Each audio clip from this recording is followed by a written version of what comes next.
Digestion of carbohydrates. Carbohydrates हमारी body के लिए वो एसेंशियल न्यूट्रिएंट्स हैं जो हमारी बॉडी को इंस्टेंट एनर्जी प्रोवाइड करते हैं।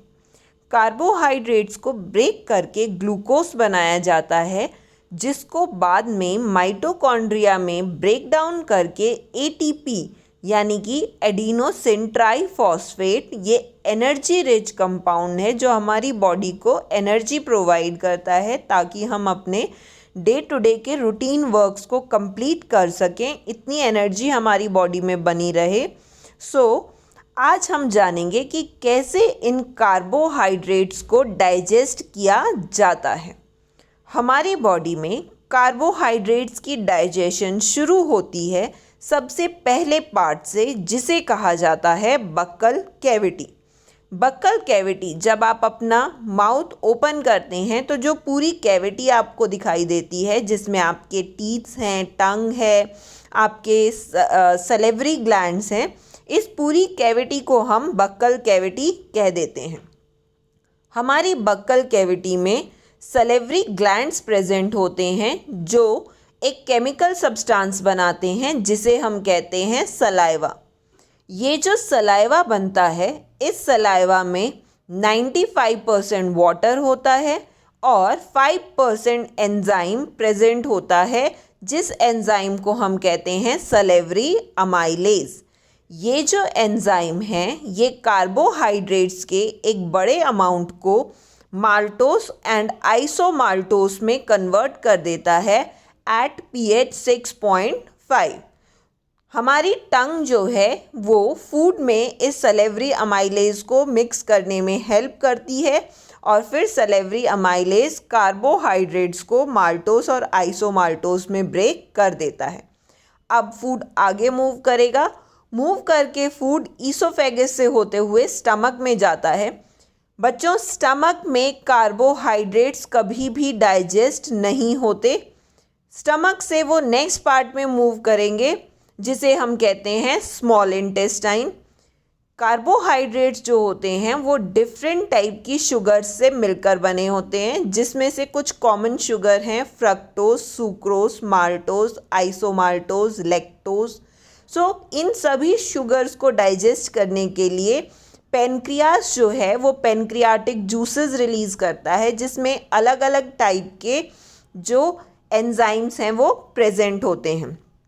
जैसे कि फ्रक्टोज को डाइजेस्ट करने के लिए फ्रक्टेज प्रेजेंट होता है, सुक्रोज को डाइजेस्ट करने के लिए सुक्रेज प्रेजेंट होता है, माल्टोज को डाइजेस्ट करने के लिए माल्टेज प्रेजेंट होता है, आइसोमाल्टोज, लैक्टोज, इन्हें डाइजेस्ट करने के लिए भी इनके अकॉर्डिंग एंजाइम्स प्रेजेंट होते हैं।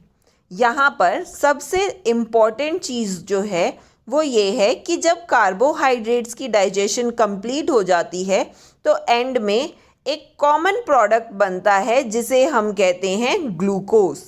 ये जो ग्लूकोज बना है, ये ग्लूकोज बाद में स्मॉल इंटेस्टाइन के अंदर छोटे छोटे फिंगर लाइक प्रोजेक्शंस प्रेजेंट होती हैं, जिन्हें हम कहते हैं विलाई। ये विलाइज इन्हें एब्जॉर्ब कर लेती हैं और हमारे ब्लड का पार्ट बना देती हैं। ब्लड से इसे आगे ट्रांसपोर्ट कर दिया जाता है। तो अब विलाइज कैसे दिखती हैं? स्टमक स्मॉल इंटेस्टाइन में इस तरह से फिंगर लाइक प्रोजेक्शंस होती हैं। इन प्रोजेक्शन में दो तरह की कैपिलरीज होती हैं। एक तो होती हैं लैक्टियल्स, ये फैट एब्जॉर्प्शन में काम आती हैं। दूसरी होती हैं blood capillaries. Blood capillaries glucose और अमीनो एसिड की डाइजेशन में एब्जॉर्प्शन में काम आती हैं। अब ये एब्जॉर्ब कर लेंगी ग्लूकोज को।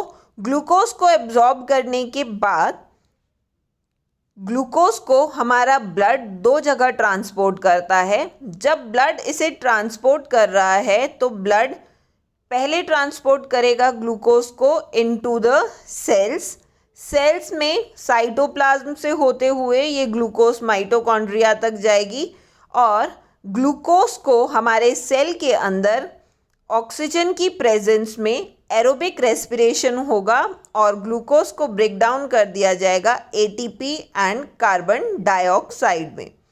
इसे हम क्या कह देंगे, ये पूरा प्रोसेस कहलाएगा एरोबिक रेस्पिरेशन।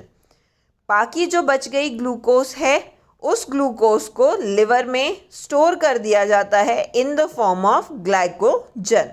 ये जो ग्लाइकोजन है इसे हम लेटर टाइम में, जब बाद में हमारी बॉडी को ज़रूरत होती है, तो वापस कन्वर्ट कर लिया जाता है इनटू ग्लूकोज और हमारी बॉडी फिर उससे एनर्जी एब्जॉर्ब कर लेती है। तो इस तरह से इस पूरे प्रोसेस से हमारा जो कार्बोहाइड्रेट है, हमारे फूड का पार्ट है कार्बोहाइड्रेट, वो बहुत ही आसानी से डाइजेस्ट हो जाता है। तो बच्चों, अगर आपको ये वीडियो अच्छा लगा हो तो इसे लाइक, शेयर एंड सब्सक्राइब करें। आप अगर किसी और टॉपिक पर वीडियो चाहते हैं तो कमेंट सेक्शन में उस टॉपिक का नाम लिखकर भेजें।